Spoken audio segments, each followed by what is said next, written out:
السلام علیکم ورحمۃ اللہ وبرکاتہ۔ وعلیکم السلام ورحمۃ اللہ وبرکاتہ۔ پارہ نمبر 19 سورۃ الفرقان، آیت نمبر 55، آیت نمبر 55۔ اعوذ باللہ من الشیطان الرجیم۔ اعوذ باللہ من الشیطان الرجیم۔ وَيَعْبُدُونَ مِن دُونِ اللَّهِ وَيَعْبُدُونَ من دون اللہ مَا لَا يَنفَعُهُمْ ما لا ينفعهم وَلَا يَضُرُّهُمْ ولا يضرهم، وَكَانَ الْكَافِرُ وكان الكافر عَلَى رَبِّهِ ظَهِيرًا۔ على ربه ظهيرا۔ وَمَا أَرْسَلْنَاكَ وما أرسلناك إِلَّا مُبَشِّرًا وَنَذِيرًا۔ إلا بشيرا ونذيرا۔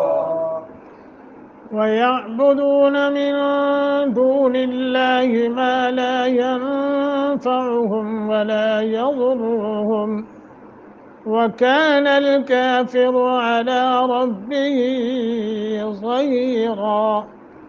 وَمَا أَرْسَلْنَاكَ إِلَّا مُبَشِّرًا وَنَذِيرًا۔ وَيَعْبُدُونَ، واو ناتمام ہونٹوں کو گول کرتے ہوئے ادا کریں تو واو پر ہو جائے گی۔ یعبدون، عین حمزہ نہ پڑھا جائے، یعبدون غلط ہو جائے گا۔ یعبدون، عین، عین کا مخرج کیا ہے جی؟ جی وسط حلق، وسط حلق۔ من دون اللہ، من نون ساکن ہے، نون ساکن کے ما بعد دال حروف اخفا میں سے ہے، لہذا یہاں اخفا کریں گے۔ اخفا کا مطلب ہوتا ہے آواز کو ناک کے خیشومے میں لے جا کر تھوڑا سا لمبا کر کے پڑھنے کو اخفا کہتے ہیں۔ اخفا کا معنی ویسے لغوی چھپانا ہوتا ہے، من دون اللہ ایسے کر کے لفظ اللہ باریک پڑھیں گے، دو حروف مدہ ہے تھوڑا لمبا کر کے، ما لا دونوں پر ایک ایک سیکنڈ کی مد کریں گے، چونکہ آگے الف ہے، میم کے بعد بھی الف، لام کے بعد بھی الف ہے، اور الف ساکن ما قبل فتح ہے، لام الف ساکن ما قبل فتح ہے دونوں جگہ، تو یہ حرف لین بنتا ہے۔ ینفعہم، ین نون ساکن کے بعد فا حروف اخفا میں سے ہے، لہذا اخفا کریں گے۔ اخفا کا لغوی اور اصطلاحی معنی آپ کے سامنے میں نے رکھ دیا ہے۔ لغوی معنی چھپانا، اور اصطلاحی معنی قراء کرام کی زبان میں، یعنی آواز کو ناک کی یہ جو ہڈی ہے اس کو عربی زبان میں خیشومہ کہتے ہیں، تو اس میں لے جا کر تھوڑا سا لمبا کر کے پڑھنے کو کیا کہتے ہیں؟ اخفا۔ وَلَا يَضُرُّهُمْ، ضاد را دونوں موٹا کرنے ہیں ان کو۔ ضاد کا مخرج ہم کئی بار پڑھے، حافہ لسان زواحق سے لے کر اضراس تک کی کناروں سے جب ملتا ہے حافہ لسان، یعنی زبان کا کنارہ دائیں یا بائیں، تو ضاد کا مخرج ادا ہوتا ہے، اور آپ کو پر کریں گے، تفہیم اس کو کہتے ہیں۔ وَكَانَ الْكَافِرُ، کافر، اور آپ کو موٹا، عَلَى رَبِّهِ، عین عَلَى رَبِّهِ، اور آپ کو موٹا، ظَهِيرًا،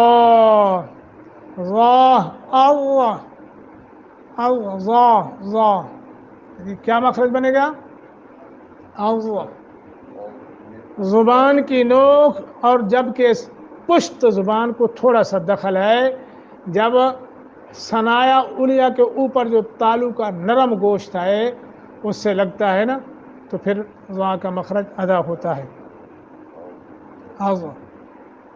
ہی را ہا ہدئی ہے یا ساکن ما قبل کسرہ یعنی زیر ہے، 1 سیکنڈ کی مد ہوگی. را کو موٹا کر کے الف پہ رکیں گے کیونکہ وقف کر رہے ہیں تو تنوین کو ختم کر دیں گے. اچھا اگر ہم اس کو ملا کر پڑھیں گے تو پھر قاعدہ کون سا لگے گا جی؟ یرملون کا قاعدہ لگے گا، چونکہ آگے واو آ گئی ہے آٹومیٹک، صرف ہم نے واو کے اوپر شد لگانی ہے تو بن جائے گا ظہیرا وما ارسلناک، ایسے وما واو کو موٹا، ما مد منفصل ہے لمبا کریں گے، ارسلناک را کو پر کر کے پڑھیں گے، الا مضبوطی اور تھوڑا سا لمبا کریں گے، مبشرا را کو موٹا کر کے یرملون کا قاعدہ لگا کے غنہ کر کے پڑھیں گے، نذیرا نذیرا دال نذی غلط ہوگا، نذی نہیں ہے بلکہ کیا نذیرا، را کر کے رکیں گے، وقف کریں گے تو نون تنوین کو ختم کر کے الف پہ رک جائیں گے. وَيَعْبُدُونَ اور وہ عبادت کرتے ہیں یا کریں گے، مضارع بن رہا ہے نا جی، من دون اللہ اللہ کے سوا، ما ان کی کہ لا ينفعهم نہ وہ نفع دے سکتے ہیں انہیں، ولا یضرهم اور نہ وہ نقصان پہنچا سکتے ہیں انہیں، وکانا اور ہے الکافر کافر علی ربہ اپنے رب کے مقابلہ میں شیطان کا ظہیرہ مددگار، وما ارسلناک اور نہیں ہم نے بھیجا آپ کو الا مگر مبشرن خوشخبری دینے والا، ونذیرا اور ڈرانے والا. انسان کو کسی کی عبادت خود سپردگی پر آمادہ کرنے والی چیز اس سے فائدہ کی امید ہوتی ہے یا نقصان کا خوف. اللہ تعالیٰ نے انسان پر اپنے انعامات عاد اور سمود اور دوسری قوموں کو دی جانے والی سزائیں شمار کرنے کے بعد کفار کی بے عقلی بیان فرمائی. بے عقلی نہیں تو اور کیا کہ اس محسن کو چھوڑ کر ہیں سب سے بڑی ذات یا بڑا محسن کون ہے؟ اللہ. محسن کا معنی کیا ہوتا ہے؟ احسانات کرنے والا. منعم کا معنی ہوتا ہے انعامات کرنے والا. ٹھیک ہے جی، محسن تو اللہ ہو مگر وہ پانی کی بوند سے پیدا کیا ہوا، ایک نطفے سے پیدا کیا ہوا جو انسان ہے، وہ ہر نعمت جس نے عطا فرمائی، ہر چیز عطا کرنے والے کو چھوڑ کر ان بے حقیقت چیزوں کی پوجا کر رہا ہے جن کی کوئی حقیقت کوئی حیثیت ہی نہیں ہے. ہیں اللہ اکبر. فائدہ پہنچائے اللہ، منعم ہو اللہ، محسن ہو اللہ، سب کچھ عطا کرنے والا.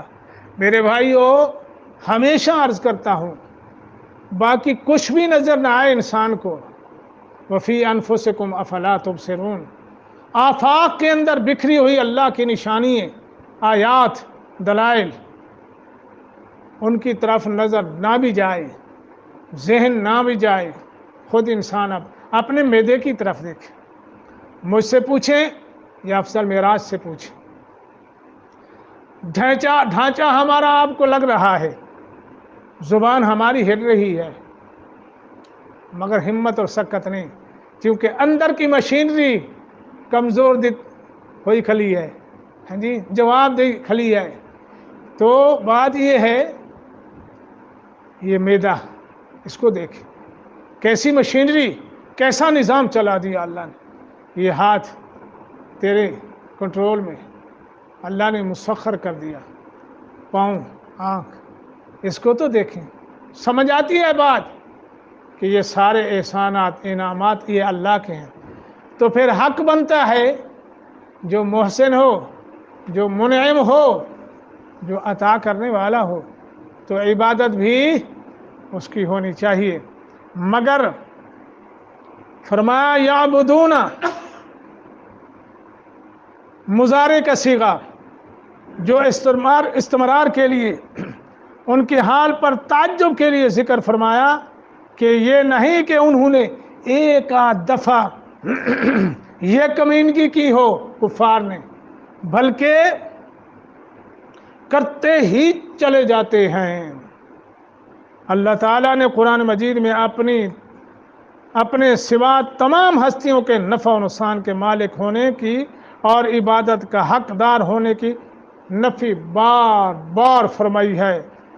سورت مائدہ کو پڑھیں آیت نمبر 72، سورت آراف کو پڑھیں آیت نمبر 177، یونس سورت کو پڑھیں آیت نمبر 49 اور تقریباً 18 سے لے کر یہ سارا پورا، اور سورت رعد کو اور سورت فرقان یہ ابھی جو ہم پڑھ رہے ہیں، یاسین، اللہ اکبر، سورت فتح، سورت جن، ان تمام سورتوں کو آپ پڑھیں تو اللہ نے بار بار فرمایا ہے کہ اللہ کے علاوہ ما لا ينفعهم ولا يضرهم، یہاں فرمایا وکان الکافر، اور وہاں فرمایا ما لا يضرهم ولا ينفعهم ويقولون هؤلاء شفعاؤنا عند اللہ، فرمایا کافر کہتے ہیں جن کی ہم عبادت کرتے ہیں،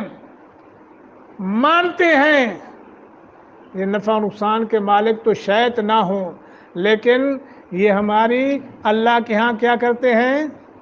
سفارش کرتے ہیں، یہ ہمارے سفارشی ہیں، اور ہماری زبان کے میں کہتے ہیں ہماری اللہ نہیں سنتا، ان کی مورتا، یہ کافر کہتے تھے۔ اور یہی عقیدہ، معاف کرنا معذرت کے ساتھ، مسلمان کا ہے، اور اس لیے تو وہ واسطے دیتا ہے، کبھی کہتا ہے اللہ حسین کے واسطے سے، حسن کے واسطے سے، حضرت فاطمہ کے واسطے سے، ہے فرید الدین شکر گنج کے واسطے سے، علی حجویری کے واسطے سے، گولڑا شریف کے واسطے سے مسلمان کہتا ہے، اور اللہ فرماتے ہیں میں واسطوں اور وسیلوں سے پاک ہوں، میں ڈائریکٹ سنتا ہوں اور قبول کرتا ہوں، گناہ گاروں کی زیادہ سنتا ہوں۔ وَإِذَا سَأَلَكَ عِبَادِي أَنِّي فَإِنِّي قَرِيبٌ، یہ بہت بڑا شرک ہے۔ اللہ نے اس کی نفی جگہ جگہ فرمائی ہے قرآن مجید کے اندر۔ بہرحال بات یہ ہے، اللہ فرماتے ہیں وَكَانَ الْكَافِرُ عَلَىٰ رَبِّهِ ظَهِيرًا، الف لام جنس کا ہے، اور یا استغراق کا، اور کانا استمرار اور ہمیشگی کے لیے ہے، یعنی ہر کافر کی عادت ہے کہ وہ ہمیشہ اللہ تعالیٰ کے مقابلہ میں اس کے دشمنوں کی مدد کرتا ہے، خواہ وہ شیاطین الجن ہوں یا شیاطین الانس ہوں، ان کی دلی، زبانی، مالی اور جانی ساری توانائییں اسلام اور مسلمان کی مخالفت اور کفر اور کافروں کی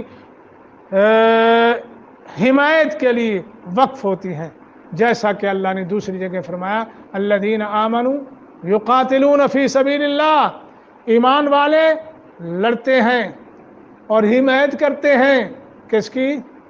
فی سبیل اللہ، اللہ کے راستے میں، اللہ کے راستے میں لڑتے ہیں، اللہ کے لیے لڑتے ہیں، اللہ کی حمایت کرتے ہیں۔ فرمایا والذین کفروا یقاتلون فی سبیل الطاغوت، اور جو کافر ہیں وہ ہر معبود یعنی باطل معبود کے راستے پہ لڑتے ہیں، ان کی حمایت کرتے ہیں۔ فرمایا تم جو ہے شیطانوں کے جو دوست ہیں نا، ان کے لیے لڑو، ہاں جو شیاطین الجن ہوں یا انس، جو اللہ کے مقابلے میں کھڑے ہوں، جی اللہ کے دشمنوں کے مقابلے میں آ جائیں ان کی مدد کرنے کے لیے، تو ایمان والو تم نے کن کا مقابلہ کرنا ہے پھر؟ تم نے اللہ کے ساتھ کھڑے ہو کے اللہ کے دشمنوں کا شیاطین کا مقابلہ کرنا ہے، اللہ کی حمایت کرنی ہے، اللہ کی حمایت۔ اللہ کی حمایت کیا ہے؟ اللہ کو وحدہ لا شریک ثابت کرنا ہے کہ وہ نفع و نقصان کا مالک ہے تو اللہ ہے، اس کے علاوہ کوئی نہیں ہے۔ اللہ اکبر، اللہ اکبر۔ کتنی نمک حرامی نہیں ہے؟ نمک حرامی نہیں ہے کہ جو منعم ہے، جو محسن ہے، جس نے سب کو عطا کیا، تو اس کے خلاف جنگ، اس کے خلاف مورچہ باندھے ہوئے، ہائے ہائے ہائے، جس نے پرورش کی اور اسی کے خلاف، یہ در حقیقت نمک حرامی ہے۔ وما ارسلناک الا مبشرا ونذیرا، ہائے، فرمایا کفار کے لیے، فرمایا یہ تنبیہ ہے کافروں کے لیے جو ایمان نہیں لاتے۔ فرمایا اللہ اور اس کے رسول اور اہل ایمان کی دشمنی اور مخالفت سے باز نہیں آتے تو اس کی ذمہ داری آپ پر نہیں ہے، اے میرے پیغمبر محمد الرسول اللہ صلی اللہ علیہ وسلم۔ آپ کا کام اور ذمہ داری کیا ہے؟ جو ایمان لائیں انہیں جنت کی خوشخبری، اور جو نہیں لاتے انہیں اللہ کی سزا اور آخرت کے عذاب، جہنم کے عذاب سے ڈرانا چاہیے آپ کو۔ اور فرمایا ٹھکرانے والے جو ہیں نا، ان کفار کو دیکھیے، فرمایا جا رہا ہے اے کفار، جس رسول کی دشمنی پر تم کمر باندھے ہوئے ہو، وہ تو سر سے لے کر، ہائے ہائے ہائے، وہ سر سے پاؤں تک تمہارا خیر خواہ ہے، اور وہ تمہیں ایمان قبول کرنے پر جنت کی خوشخبری دینے والا اور ایمان سے انکار کرنے پر اللہ کے عذاب سے ڈرانے والا ہے۔ ایسے خیر خواہ سے دشمنی رکھنا تمہیں زیب دیتا ہے؟ بتاؤ تو صحیح۔ اور سچی بات ہے، سارے پیغمبر، سارے رسول، جو رسول تھے یا نبی تھے یا انبیاء تھے، خیر خواہ ہوتے ہیں۔ قرآن نے کئی جگہ یہ بیان فرمایا ہے۔ ایک جگہ فرمایا وَأَنصَحُ لَكُمْ، اور ایک جگہ فرمایا وَنُصَحْتُ لَكُمْ، میں تو تمہارا کیا ہوں؟ خیر خواہ ہوں، خیر خواہ ہوں، اور میں تمہاری بھلائی چاہتا ہوں۔ اور رسول اللہ صلی اللہ علیہ وسلم، قرآن نے کہا ہے سر سے پاؤں تک، بلکہ مجسمہ خیر خواہ تھے۔ رسول اللہ صلی اللہ علیہ وسلم کے متعلق آتا ہے، قرآن نے بیان کیا ہے لَقَدْ جَاءَكُمْ رَسُولٌ مِّنْ أَنفُسِكُمْ عَزِيزٌ عَلَيْهِ مَا عَنِتُّمْ حَرِيصٌ عَلَيْكُمْ بِالْمُؤْمِنِينَ رَءُوفٌ رَحِيمٌ۔ یہ قرآن نے ذکر کیا ہے، وہ تمہاری خیر خواہی، تمہاری منفعت اور تمہاری بھلائی، اتنے حریص ہیں کہ وہ نہیں چاہتے میری امت کا ایک فرد بھی جہنم میں جائے۔ اللہ تعالیٰ سمجھنے کی توفیق عطا فرمائے اور پھر ان آیات کے مطابق عمل کرنے کی توفیق عطا۔ اللہ تعالیٰ بیماروں کو شفا عطا فرمائے۔ سارے ساتھی دل کی گہرائی سے دعا کریں، اللہ افضل بہراج کو بھی، مجھے بھی، اور بالخصوص ہمارے محترم ڈاکٹر عبدالقیوم صاحب حافظہ اللہ، ان کو بھی اللہ شفا کاملہ عاجلہ۔